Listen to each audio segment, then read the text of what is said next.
Parashat Toldos is a whole new era. We've learned about Adam and Eve in the first portion of the Torah. We learned about Noah in the second. The third portion was about Abraham and Sarah. Vayera was about the birth of Yitzchak. Chayesara was the death of Sarah. And Yitzchak getting older. But Toldos is about the descendants of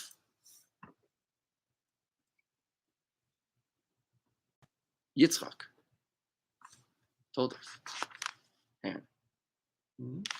So where did we finish last week's parasha? He's not married yet, right? Oh no, he's finding a wife. He's finding a wife. Last week he found a wife. Right. He found Rivka. Right. That was the shidduch. Right. Now Yitzchak is married to Rivka, and they have kids. Who do they have? Who do they give birth to? Is Yaakov and Leah. Yaakov and Esav. Right. Yaakov and Esav. Now this Esav character is a very, very interesting character. He enters the scene in today's Torah portion. Mm-hmm. We encounter him in two primary contexts, always within the context of someone else. Esav versus Yitzchak, his father, and Esav versus Yaakov, his brother. Just to fill you in on the story, what actually happened here was that he has these two sons. Now they have two completely different natures, it seems, from nature, not nurture. Because already in the womb on page 155, you see that Rivka was very concerned about this troublesome pregnancy where the child within her wanted to come out in a house of idolatry and also was drawn to come out in a house of monotheism. So she thought she had one confused child in there until she went to ask of a prophet who apparently gave her an ultrasound and told her that she has not one but two in there. It's another way of doing an ultrasound. Yes, a prophet. And he tells you, you got no one but two nations in there with two opposite natures. And they are, the father's two great nations are within you. One will grapple with the other. And you're going to have your hands full. That's what he told her. So that calmed her down because she realized that she wasn't dealing with a meshugana. She realized that she was just dealing with two separate, because she said, look, if I'm dealing with one guy who's got two opposite natures, the guy's out of his mind. Right. But if he's two people drawn to two different places, okay, I can handle that, right? I always tell my kids, I don't care what you do with your life, but whatever you do, give it all you got. But if you're going to be all over the map, you'll be jack of all trades and master of none. Right? So if you're going to dabble into everything, then you'll be skimming just the surface. Seems like Rivka concurs with my guidance. Okay, so what happens now is that Esav comes in on page 157. He's very hungry one day. Yaakov is cooking lentils. So he's hungry. So he says, give me some lentils. Yaakov says, how are you going to pay me for it? Business. Pay your children, pay your father. Yeah. I got a voice note yesterday from one of my kids' teachers that, unbeknownst to us, one of our kids is going to school with dozens of snacks. He sells them. Excellent. Really? He's an entrepreneur. He's got dollar signs. He's got He's got a whole story going on over there. Wait, he's taking it from your house. Is he giving you the profits? No, I'm not. Are you kidding? But I love the entrepreneurial spirit there, That's quite something. I'm not telling him he has to pay for the supply. So I'm like, I want to talk to him if he realizes the cost of, if we got a net loss here. I don't know what he's selling them for, but we got to figure out inventory. I see he's driving a Mercedes. Wait. He's giving a share to Sataka. Right, we got lots to talk about. He's making a profit. It doesn't matter. Well, for him, it's a net profit. It doesn't matter. Right? It's always a profit he's taking. But for the household, he's not paying for the goods. So Yaakov here asks his brother, how are you going to pay me? And Esav says, what do you want? He says, I want the birthright. So it's a very interesting discussion and lots to talk about over here about why, how Esav approached his own birthright, where he says, I'm going to die anyways. What does he mean I'm going to die anyways? Because he asked him, well, what is the birthright worth? So Yaakov says one day there's going to be a temple.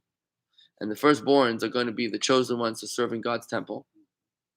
And if you don't do your job right, then you're going to die. Right? If you'll be very, it's like brain surgery. It's very, very sensitive stuff. And if you do a mistake, you're going to die. He says, I'm going to die anyway, so I don't want that. So he sells him the birthright and then write up a document. He sells it to his. He was a hunter, so that was another reason where he thought he could die. On a more literal level of interpretation, you could say that he was like, who cares? Like, I don't need the birthright. Like, what for my kids? I don't care. Corey says he didn't care about the birthright anyways. Clearly. He sold his birthright for a bunch of beans. Sounds like Jack and the Beanstalk. Sold his birthright. Okay, so that's what he does. Now, this is going to come and haunt him many, many times in his life. Because when we fast forward through the story, and it comes to the point that Yitzchak is old and blind, and he's coming close to his mortality. So he wants to bless his firstborn son, Esau. He wants to give him the lion's share of the blessing of Abraham. So what does he do with it? Now, by the way, the whole idea of why Yitzchak wants to bless Esau is unbelievable. Why do you think Yitzchak wants to bless Esau and not Yaakov? Esau the hunter and not Yaakov the scholar. He related to more than Esau, because Esau brought him the food, he was the hunter. So why do you relate to Esau more? Because Esau was the one serving his meals? I think in part, and Yaakov was the more cerebral one. Okay, so wasn't Yitzchak cerebral? He was, but I think maybe at that point in his life, he appreciated he had a better relationship with Esau. Some people will say that Yitzchak was old and senile or blind, God forbid, and therefore he didn't know the truth about Yitzchak. Because Yitzchak would fool him. Esau would fool him. Esau would fool him by saying, "How do we tithe salt? Do we tithe salt by the quantity or by its influence? Because salt is, let's say you have one pound of salt, but if it influences 100 pounds of food, do you tithe it by its volume or by its influence, right?" That's a very scholarly kind of question with which he would deceive his father. And in fact, Esau had one mitzvah that he fulfilled to a T, and that was honoring his father. That was his special mitzvah. So to his father, he made it look like he was righteous. But to everybody else, they all knew him as a hooligan, as a ruffian, as a wilde chaya. So the way Chassidus explains it is magnificent. Chassidus explains that Yaakov is spiritual and Esau is physical. Now, to Elaine's question, she says it doesn't seem brotherly of Yaakov to charge his brother for food. I just want to say, of course, it doesn't seem brotherly, but don't forget the prophecy during Rivka's pregnancy. 2 great nations are in your womb. They will struggle with each other. When one rises, the other will fall. You're not talking about 2 regular brothers over here. You're talking about Christianity and Judaism. You're talking about 2 empires, 2 great civilizations, one trying to out-wrestle the other. So you can't really apply regular values of brothers here. Esau represents the earth. Yaakov represents the heaven. Right? Who is more important? Who do you think? Who's more holy? Who's holier, heaven or earth? Yaakov. Think heaven? Heaven. Why would anyone think that earth is more holy than heaven? Well, earth is a home for God. Oh, a scholar, a student of Chassidus. What was that? Marty says that earth might be more holy than heaven because earth is a home for God. Where did God want a home? Here. That's why he created us. Right.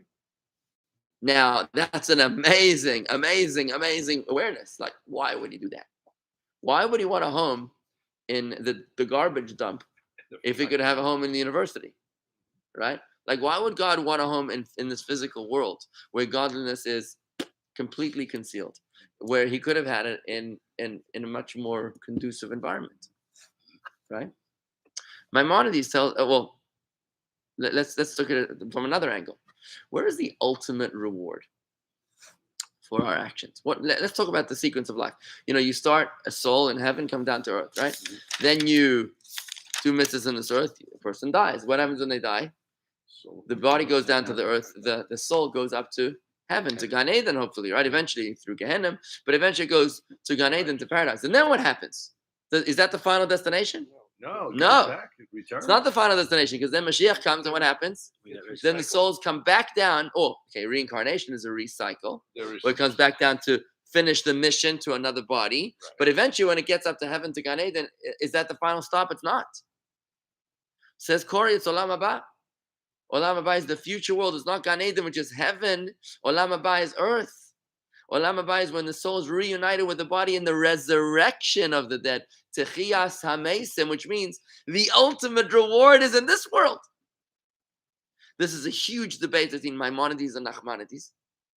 Nachmanides says that the ultimate reward is in this world, like I just described. Maimonides says that the ultimate reward is that after Mashiach comes and the body is reunited with the soul in the resurrection, then slowly but surely they will once again dissipate or separate to the point that the soul, that we will, like Elijah, who went up to heaven in a chariot of fire. Remember that story we studied once? He went up to heaven in a chariot of fire. So too all the physicality will sublimate into an ethereal existence, which is the ultimate reward. That's how Maimonides says it. The Rebbe explains, and this is something only a Rebbe could say. The Rebbe says that after he passed away, when he went up to heaven, Maimonides regretted that ruling. Only a Rebbe could say that. Right? And he concurred with Nachmanides. You know, if you read Hayom Yom, it's very interesting. We do it every day after davening. Hayom Yom, there's a very subtle teaching there. One of the days, I forget which day it is, it's a teaching that the Baal Shem Tov delivered one Friday night after services in the year 1812. And if you do the math, you know, the Baal Shem Tov was born in 1699, passed away in 1760. So there's a gap. Where do we get the transcript of his discourse delivered on Friday night after services in 1812 on this Shabbos, right? So clearly somebody, you know, brought it to us from heaven. By the way, on a Friday night before the services, Friday night, we say a very, very Kabbalistic piece called Posach Eliyahu. Elijah opened up his discourse, a speech delivered by Elijah the prophet. Where did he deliver the speech? In Yeshiva Shel Maila, in the heavenly yeshiva. It's pretty intense. It's quite a speech, let me tell you. It's not the kind of speech you give to Federation or something. This is, let me tell you, it's the next level speech. You should read it Friday night. It's amazing. It's amazing. You read it. It's printed in the prayer books Friday night. It's printed. Check it out. So it starts. Elijah opened up. So same thing over here. Maimonides concurred with Nachmanides. Bottom line is the ultimate reward is this world. Now we're starting to get a little glimpse into the greatness of Isaac, of Yitzchak, wanting to bless Esau instead of Jacob. Where we realize Jacob might be holier. Heaven is holier, but earth is more purposeful. That's where the action is. Earth is where the action is. Yeah. You know what? As long as you're alive, you can do mitzvahs in this world, and that's amazing. Right. But once you pass away, you're pretty much useless. Where you cannot do any more mitzvahs. Right. In other words, your soul is more comfortable where? In heaven. Your soul is more useful where? Down here. Yeah, sure. Heaven, I teach, is more like a retirement home. You know, you're in a fixed income, hopefully, right? You can't make any much more money than you already have. You can't really make a difference to the world. You know, you're just living out your sunset years in hopeful comfort.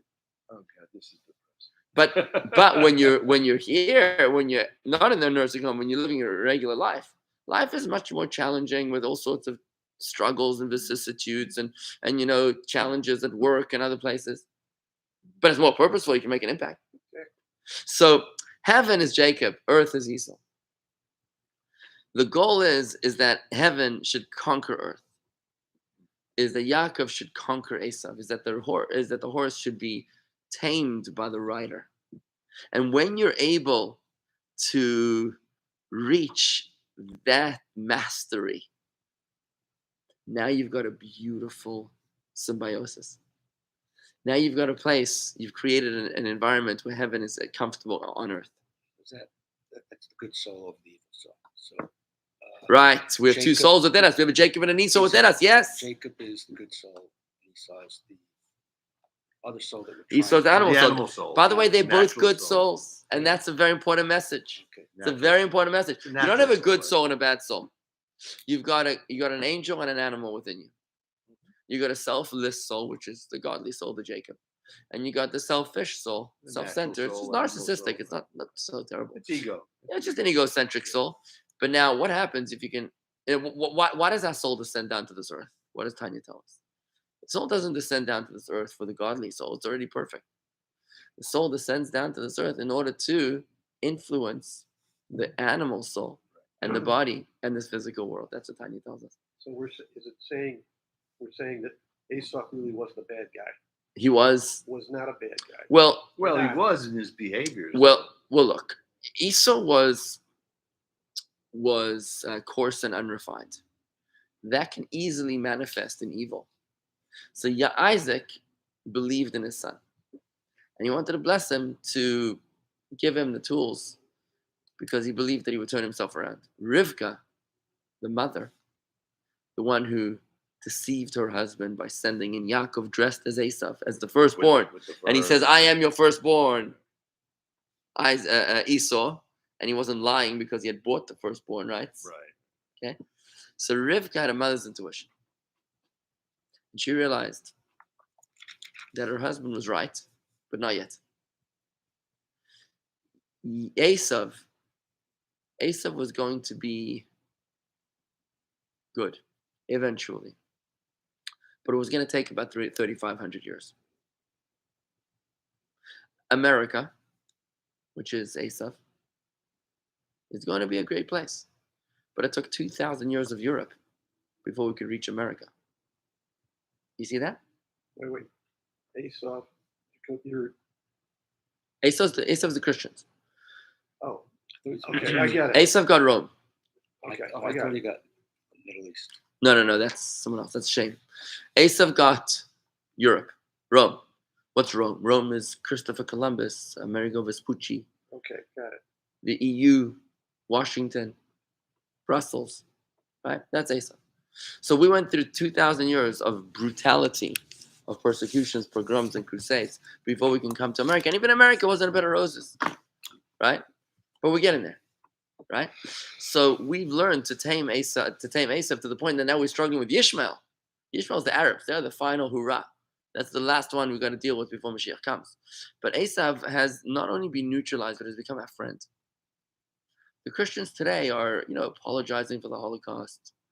They're supporting evangelical Christians, they're supporting Israel. Okay, they have other ulterior motives, but at least on the outside, they're working at it. And there's something nice about that. I'd rather them doing that than being brutally honest with us about the way they were for the past 2,000 years. So that's Rivka's intuition. That we killed Jesus. That's the basis of. I think they got over that for the most part. Yeah, hear when I about was it. growing up. Okay. Yeah. No, but no. Yeah. Some Since people John still Paul believe the it. 23rd. So where am I going with this? Is that an amazing thing? And I'm sorry I don't have time to read this inside, but how does Rivka send in Yaakov? How does Rivka send in Yaakov? He dresses her. Dressed in the clothes of Esau. Right. And also with furry arms. Yeah, dressed in the clothes of Esau. Because Esau was a hairy guy. Right. The significance of that is that Yaakov will conquer Esau.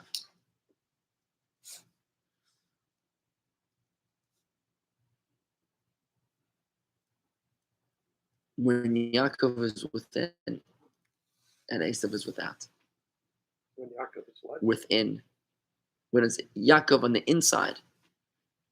When Yaakov is in control, that's when Esau will be tamed.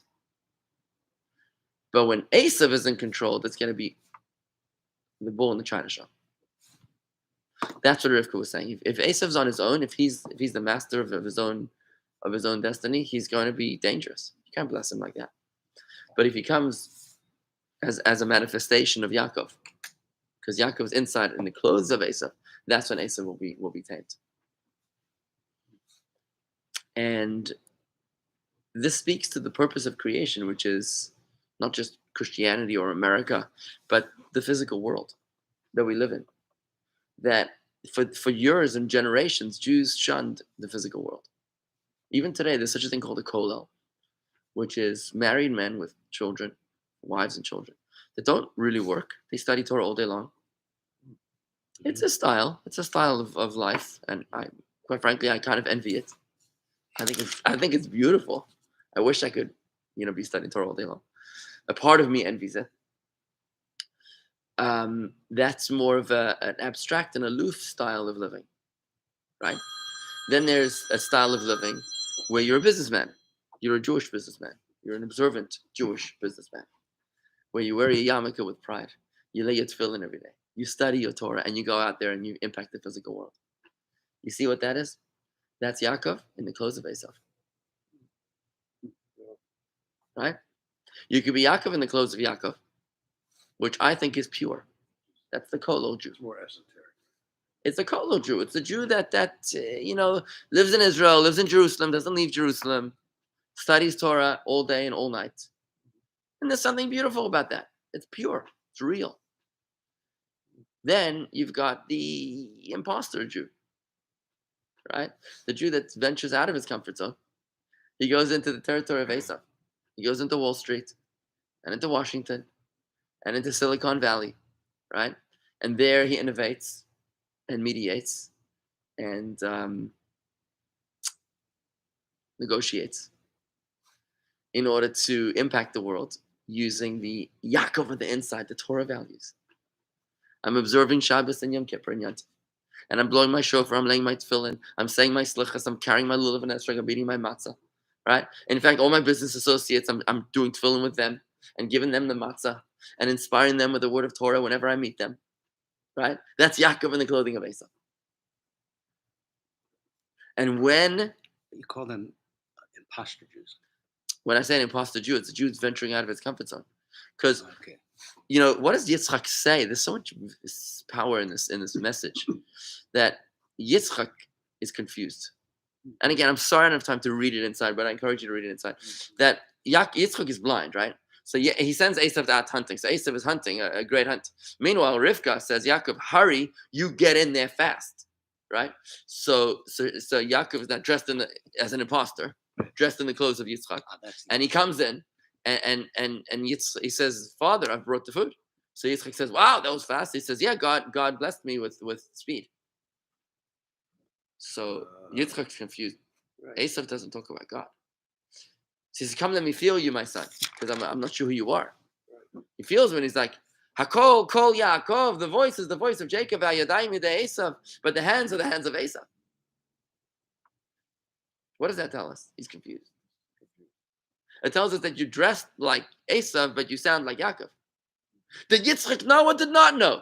He knew. Of course he knew. He said he knew. He says, you dressed like Esav, but you are Yaakov. I know that. He just said it straight up. Right. And Yitzchak finally concurs with Rivka. He realizes her wisdom. Right. He says, wow, my wife is right. I did want to bless Esav, and I will bless Esav. But I will bless Esav only as a superficial manifestation of Yaakov on the inside. So when we engage in the physical world with the values of Esav,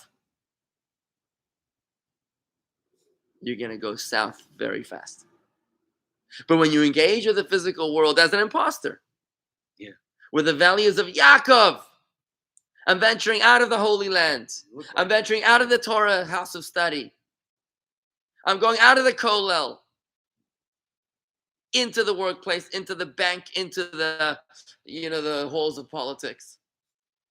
And there, as a proud Jew, I'm going to make a difference. Now, I carry the blessing of Yitzchak. You want to be blessed, you got to be Yaakov dressed in the clothes of Esav. It also says a lot about Jewish women. Oh, yeah. And their intuition.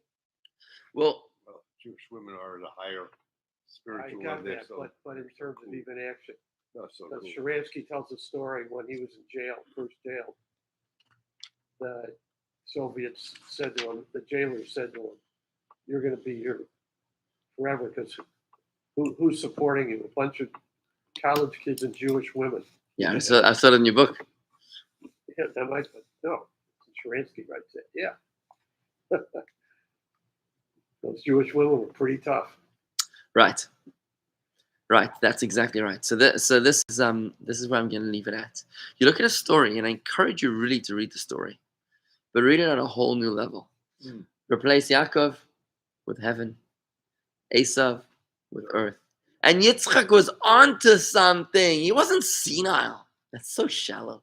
Yitzchak understood the ultimate purpose of God's creation and creating us as humans, not as angels, because God wants a home in this world, like you correctly pointed out.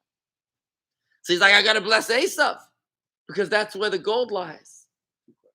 But Rivka understood that the gold needs a shepherd. The physical needs a guide. You need a Rebbe. You need a Jacob to be able to guide you to where you need to go. You just drop a guy by helicopter behind enemy lines. He's going to get lost very quickly. He needs command center control, communication lines. He needs to be able to have a commander that tells him, go left, go right, do this, do that. Yeah. So you said Esau is Christianity. Of course, Christianity didn't appear till... Yeah, they're the Romans. Right. So how do we... Today's Christians are the children of Esau. Because the Roman Empire was it Constantine who converted everybody. Constantine. Okay. Yeah, Constantine. I saw the thing on the road.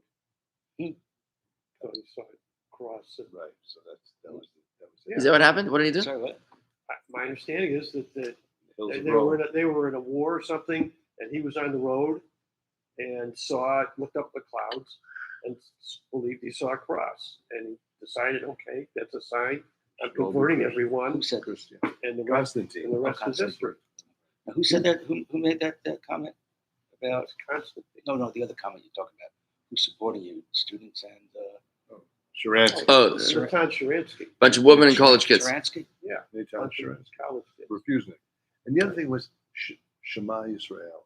Isn't this really communicating with Jacob? Huh? Sure. Right?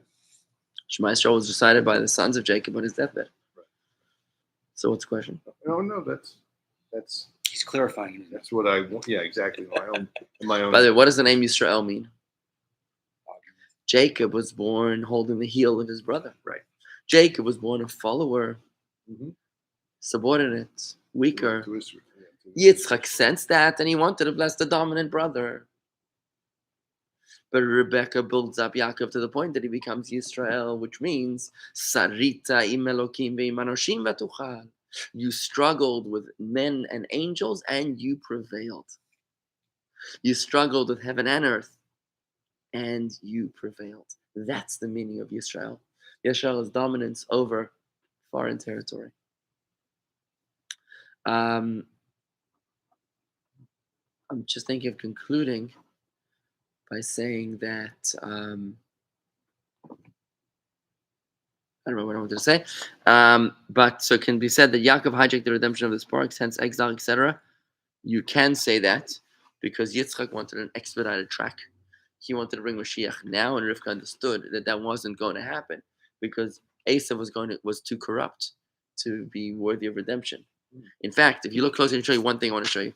When eventually they make peace, which is actually in a couple weeks' time in Vayishlach, when eventually they make peace.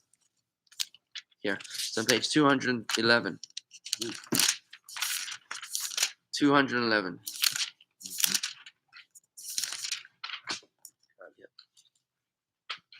Esau accepts Jacob's gift. Jacob's gift.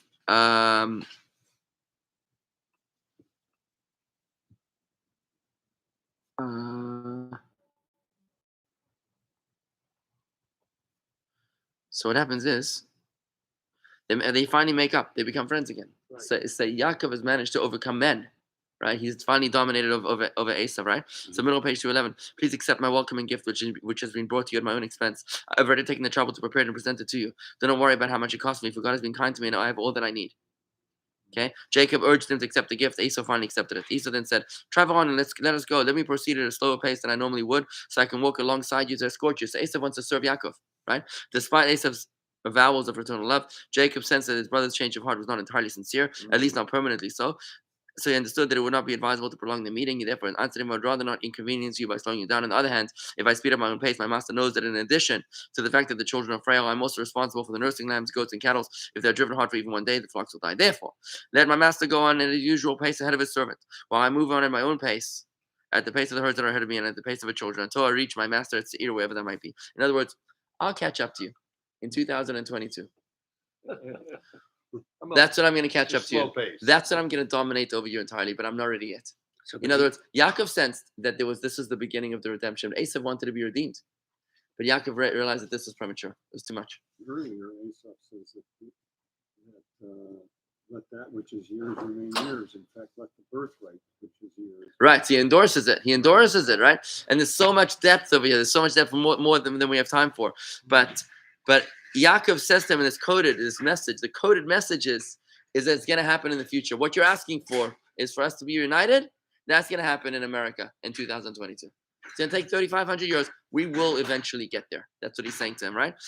Esau then made another offer. Let me leave some people with you, some of my people with you, wishing to excuse himself. In the second offer, Jacob replied, why should I do this? I didn't need an entourage to escort me. I would rather not repay you for my gift I've given you, so I can remain favorable in my master's eyes. Esau returned back to Seir, goes back to Europe, and we've got it. We're left to finish the story. I'm going to finish it up over here, guys. Passing it on to Rabbi Uzval, who's doing Hebrew 3.0. Thank you very much, and we'll carry on with Parashat tomorrow morning, God willing. Have a wonderful day. Yom Tov. Great lesson. Thank you. Great lesson. Really great. I'm gonna hang out.